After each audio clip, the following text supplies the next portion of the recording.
seguir creciendo? Bueno, nosotros un poco nos hemos enfocado en consolidarnos aquí donde estamos. Un poco la ciudad ha migrado hacia el norte de la ciudad, ¿no? Nosotros estamos en lo que se denominaría el centro sur, el inicio del sur de la ciudad, donde comienza el barrio Centenario. Y nos hemos enfocado en consolidarnos en la ubicación que tenemos. Tenemos afortunadamente un espacio al frente del hospital de un terreno que adquirimos recientemente, y esa es parte de la proyección de poder hacer una nueva torre hospitalaria para expandir un poco nuestra capacidad, ¿no? Actualmente el hospital cuenta con 130 camas y esperaríamos con eso aumentar prácticamente un 30% más. Aquí tal vez de fondo tengo esa imagen donde se puede apreciar eh, el terreno o el espacio en el que hago Correcto, mención, el ¿no? parqueo que Entonces, es ahora. correcto, sí. Ya, perfecto. No, no, celebro el crecimiento y ojalá le siga yendo bien. Le pasamos a Javier Segarra, Gracias. talento de radio y televisión, que continúa con la entrevista. Sigue, Javier. Gracias, abogado Cepeda. Hola, Raúl, ¿cómo le va? Un gusto tenerlo en Mucho la gusto. plataforma IMA 29. Bienvenido. Mi inquietud es saber, el Hospital Clínico Ciber, cómo anda con este convenio con el Seguro Social. ¿Lo tienen o le tienen deuda al hospital? ¿Qué realmente está ocurriendo? Porque no es el caso solamente de ustedes, me imagino. También hay muchas otras clínicas y hospitales. Y usted, que de alguna u otra manera está dirigiendo esta parte, ¿qué tienen con el Seguro Social? ¿Hay o no hay un acuerdo? ¿Se están pagando? ¿Están al día o no? Bueno, la situación es muy difícil, como lo mencioné a un comienzo, ¿no? Nosotros tenemos un convenio con la Seguridad Social. Eso se mantiene como tal el convenio, pero la dificultad de la falta de pago, digamos que ha sido constante a lo largo de todos estos años.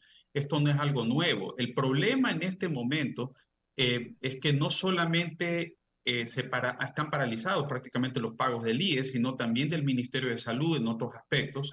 Y en el caso del IES, lo grave es que ya son prácticamente 10 meses, desde todo el año no se han cancelado los haberes de las atenciones de este año 2022.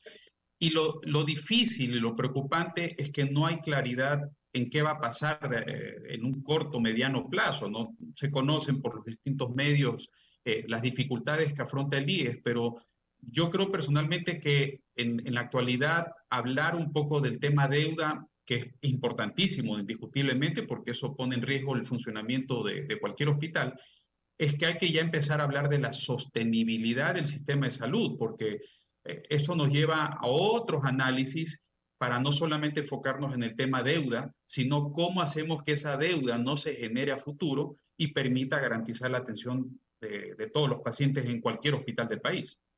Toda deuda tiene que pagarse. El tema es que el gobierno no termina de entender, y no quiero meter en la parte política, Raúl, pero no termina de entender que ustedes como sector privado están ayudándole a dar el servicio de salud de la falencia que tiene el sistema público. Y entonces, si eso no valoran, no cancelando lo que tienen que cancelar, entonces vamos a una crisis totalmente complicada. Le pasa a Solca, que ha tenido que pelear años para que algo le paguen. Les está pasando a ustedes, que fueron la boya que salvó el tema de la pandemia. O sea, hay que tomar conciencia, esto no es dejar de pasar el tiempo, Raúl, ¿no?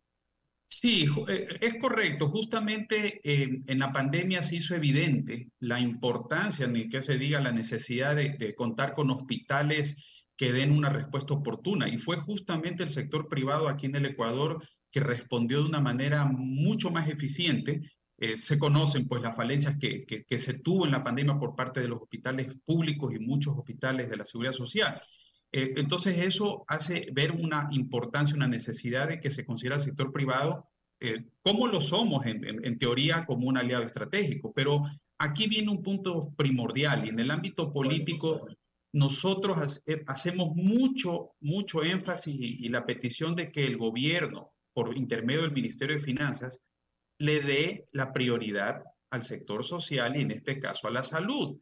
Es entendible que hay muchas necesidades, muchos haberes que tiene el gobierno, pero la salud involucra vida, involucra la atención médica de las personas por en caso de una situación de emergencia, además. y no se le está dando la prioridad como tal, ¿no?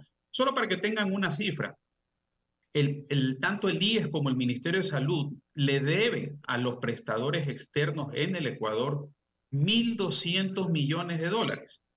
Es una suma, bueno, suenan millones de millones, pero realmente es una suma muy cuantiosa. Es entendible que son valores que se vienen acumulando de años pasados, pero solamente en el caso del IES se debe 600 millones a los prestadores externos y el Ministerio de Finanzas, ya que el IES no cuenta en el Fondo de Salud aparentemente con los recursos, ha ofrecido 60 millones por mes. Es decir, que esa deuda prácticamente se la va a poder resolver, quién sabe, en 10, 15 años, sin considerar las atenciones que se van generando, ¿no? Entonces, ese es un tema central en que se dé a la salud la prioridad que corresponde. Si ustedes mantienen, o mejor dicho, si el gobierno mantiene la deuda con el sector privado, en el caso específico con la clínica, el hospital Alcibar, ustedes igual van a seguir dando o prestando el servicio con este acuerdo con el Seguro Social, ¿o no? A ver, hemos tenido una reducción, ha habido una reducción importante, casi del 50% de lo que se ha venido atendiendo usualmente en el caso de pacientes IES. Eso es algo que en la actualidad está así. También, por otro lado, sí. Raúl, nadie trabaja gratis en ninguna parte del mundo y ustedes que han salvado vidas tampoco pueden ser objeto de seguir creciendo esa deuda. O sea, hay que tener conciencia. No entiendo eso de parte del gobierno. Sí, por supuesto. Y aquí hay un aspecto importante, un detalle, ¿no?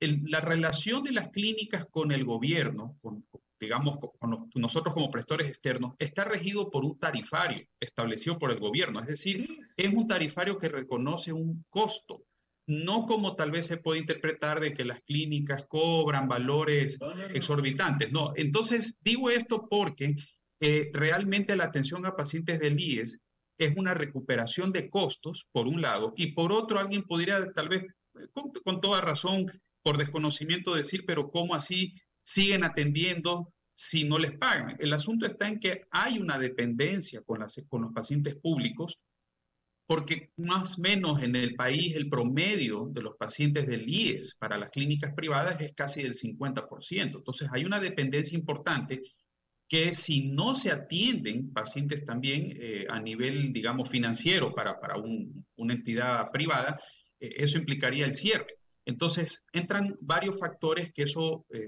esta situación de deuda pone en riesgo y está poniendo ya en riesgo la sostenibilidad del sistema. Gracias, Raúl. Eduardo, por favor, en el panel continúa con la entrevista. Raúl, comienzo por felicitarte por la merecida condecoración que recibiste por la Clínica Alcibar por parte de la Asamblea Nacional. Ahí nos encontramos y pues felicitaciones. Muchas gracias. Gracias, Eduardo, y de igual manera también para ti, porque también fue un justo reconocimiento para ti. Dime una cosa, Raúl, ¿cuántos años tiene la Clínica Alcibar? Bueno, estamos cumpliendo ahorita en el mes de noviembre 85 años. Realmente es una celebración que nos llena de mucho orgullo. 85 años, es una barbaridad, qué bueno, y es una tradición familiar que inició tu abuelo, que siguió tu padre y que siguen ustedes. Enhorabuena. Ramiro preguntaba dónde habían crecido y le voy a contar a la audiencia una y te voy a hacer otra. Laboratorio Alcibar, con mucha inteligencia, ahora tiene en diferentes partes laboratorios, ¿verdad? Correcto. O sea, expandieron el negocio de laboratorio. ¿Esto se dio desde la pandemia o antes, Raúl Alcibar? No, mucho antes. Nuestro laboratorio pues da servicio en la ciudad de Guayaquil, en la periferia de Daule, San Borondón, Durán, Salitre. Y en la pandemia la única expansión que tuvimos fue hacia la ciudad de Manta, Manabí, ¿no? Y más bien lo que hemos hecho es un poco consolidarnos, ¿no? Es consolidar el servicio que brindamos. Son 5 entonces que tienes, ¿verdad? Son 4 laboratorios en la zona de Guayaquil, entre Daule, Salitre, San Borondón, me parece que hay uno más por acá, y el de Manabí, ¿verdad? Y el de Manta. Sí, estamos en las 5 ciudades, son 13 tomas que tenemos en distintas zonas de la ciudad, ¿no? Para brindar un servicio geográfico, ¿no? Por toda la ciudad. Alguna vez, y viene mi pregunta, estuvieron tratando de construir por acá atrás del Hotel Hilton una torre médica, Alcibar. No creo que era una clínica, sino eran consultorios. Eso quedó en nada, ¿verdad, Raúl? Bueno, era un proyecto completo, el proyecto ya data de más de 20 Sí, años, señor. que eso lo impulsaba mi padre, y ese proyecto incorporaba pues todo un complejo hospitalario. Lamentablemente eso estaba vinculado a un financiamiento bancario, y con la crisis bancaria de esa época ese proyecto se paralizó. Es decir, la proyección actual es construir otra torre en la parte de atrás que le dijiste a Ramiro, donde estás tú, ¿verdad? Donde está el parqueo. Ahí, esa es la idea, ¿verdad? Sí, es hacer una expansión aquí al frente del hospital para básicamente consolidarnos, ¿no? Hay que tener presente que nosotros realizamos procedimientos de alta complejidad, cirugías cardiovasculares y demás, y para poder mantener un nivel alto de complejidad y además la parte docente, que le damos mucho impulso, se necesita tener una infraestructura grande, amplia y consolidada, ¿no? Entonces, si nosotros nos enfocáramos más en una expansión de hospitales o centros satélites en la ciudad, eso mermar un poco ese enfoque de alta complejidad. Por eso nos estamos enfocando más en consolidarnos aquí en todo el conjunto como tal. Sí, coincido. Además, está como bien sectorizado porque en el sur, y aparte del Hospital Naval, pues en lo privado me refiero, están ustedes nada más. Hablemos un poquito de lo que está pasando. Javier Segarra te hizo algunas preguntas muy interesantes. Yo te voy a preguntar, primero te voy a reflexionar algo. Sé que tienen experticia, Ramiro lo decía, en operaciones neurológicas, ¿verdad? Del cerebro, que tienen equipos de primera tecnología en ese sentido. Sé también que lo que decías en cardiovascular están a la vanguardia y la clínica Alcibar tenía un prestigio además de ser muy buena en huesos. ¿Alguna cosa que quieras mencionar de esto, Raúl Alcibar? Sí, bueno, la clínica como tal pues fue fundada como un centro ortopédico y así Claro. por usar el término médico, y justamente se ha mantenido así. Lo que pasa es que hay que tener en cuenta que las afecciones cardíacas, cardiovasculares, son la primera causa de comorbilidad en este momento en el mundo en general, ¿no? Y eso demanda de mucha atención médica. Entonces, hemos también enfocado mucho nuestros esfuerzos en la parte cardiovascular, y en este momento la atención cardiovascular con cirugías cardíacas, procedimientos de hemodinamia o intervencionismo son la primera productividad que tenemos en este momento en el hospital. Entonces, mira, qué interesante, pero tienen un equipo neurológico que cruza la calle de un lado al otro, realmente de primer nivel, consultado por otras clínicas y por algunos médicos, mi querido Raúl, también. Sí, es correcto. Nosotros en la parte neurológica tenemos una alianza estratégica con una empresa sueca que tiene el equipo de Gamma Knife, que se llama. Gamma Knife es un equipo que emite radioterapia focalizada para afecciones en el cerebro, tumores pequeños, ciertas lesiones, y eso se lo realiza en la torre médica que se encuentra al frente del hospital. Lo novedoso de ese equipo, bueno, tiene muchas bondades, pero viene a ser el primer y único equipo en el país en este momento. A eso me refería. Ese es un robot, ¿verdad, Raúl? Operan es es así, ¿no? No como un robot, sino emite radiación. Es como es un equipo de radioterapia, pero que lo emite con un nivel de precisión y tecnología que no requiere de incisiones o bisturí. El paciente se va el mismo día a la casa, inclusive sin anestesia. Entonces tiene muchas bondades en la parte quirúrgica de la atención. Oye, dime, el COVID, ¿hay afecciones? ¿Cómo lo ves? ¿Cómo ustedes tienen controlado el número? ¿Tienen estadísticas en este momento? ¿Cómo está? Afortunadamente, no hay casos. Ya son varios meses en donde afortunadamente no ha habido ingresos en el hospital ni fallecidos.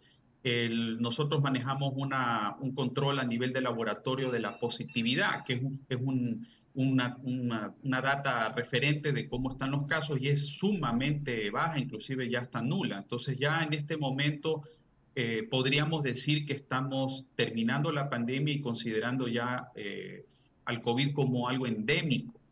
Yo sé y entiendo que para muchas personas genera mucho temor, ¿no? Porque es entendible, pero técnicamente en este momento ya estamos saliendo de esta pandemia afortunadamente, y es un poco lo que se ve a nivel internacional. Ya es cuestión de días para que la OMS decrete pues el fin de la pandemia y que ojalá podamos ya volver a una relativa normalidad, pues con todas las dificultades, y considerar a COVID como, ahora sí se lo pudiera decir, no como tal vez antes algunas personas lo mencionaban, como una gripe más, ¿no? Y que la vacunación sea de refuerzo para las personas vulnerables, sobre todo. Ese es un poco el criterio, y el uso de la mascarilla, pues lo estamos enfocando acá en la clínica más de manera voluntaria, justamente con esto, con todo lo que acabo de mencionar, ¿no? Ok, y mi última pregunta, Raúl, no sé si Javier tenga alguna más. El tema de la viruela del mono, que preocupa. Sé que no es mortal, pero sus implicaciones no son agradables. ¿Hay algún caso de esto? Bueno, curiosamente, al igual que en COVID, que tuvimos el primer caso en el país y que pues tuvo todo un desenlace grande a tal punto que hicimos un documental audiovisual al respecto, tuvimos el primer caso también de la viruela del mono. Fue algo, un poco me río también porque era medio irónico que también nos volvamos a tener ese primer caso. Afortunadamente la viruela del mono no tiene una letalidad comparable con el COVID, es muy baja. La tasa de contagio también es muy baja porque se requiere un contacto directo, ¿no? Físico directamente. Entonces la tasa de contagio es muy baja. En el país hay muy pocos casos, y eso, de acuerdo a las alertas internacionales, no sería un tema de preocupación, pero de todas formas creo que debemos guardar la buena costumbre que nos ha generado el COVID, de mantener buenas medidas de bioseguridad con el lavado de manos, porque a veces pienso que eso pasa un poco. Dicen, bueno, ya medio se está acabando el COVID, entonces ahora sí a relajarnos mucho con la buena higiene, ¿no? Hay que mantener la buena higiene justamente para muchas otras enfermedades, como lo viene a hacer la viruela del mono. Te quiero agradecer, mi querido Raúl, tu amabilidad y tu gentileza. Javier, ¿alguna cosa más? ¿Algo que comentar? No, simplemente Eduardo, saber que, me imagino, Raúl, se mantienen los servicios y las especialidades que siempre han tenido el hospital, ¿no? Sí, por supuesto, el hospital, y justamente por eso es la necesidad de la expansión, porque se necesita consolidar otras áreas de servicio. La parte ortopédica mantiene pues su posicionamiento, además en la parte de trauma, que atendemos mucha emergencia de trauma, y buscamos con una posible expansión en un mediano plazo, pues poder consolidar el resto de servicios que mantenemos en la actualidad en el hospital. Era eso, Raúl, gracias de mi parte. Muchas gracias, Raúl, pues seguiremos conversando. Hace algún tiempo no hablamos. Increíblemente, en época de pandemia y de Omicron hablamos todas las semanas, cada 15 días. Bendito Dios que no es eso, pero se pueden hablar de muchas otras cosas. Seguiremos conversando. Sí, muchas gracias, y a las órdenes, Eduardo, Javier, mucho gusto, y bueno, atento para cualquier otra entrevista. Raúl Alcíbar, gracias, principal de la Clínica Alcíbar. Javier Segarra, ¿te parece si pagamos el corte y regresamos para comentar algunas cosas que creo que hay que comentar, querido amigo?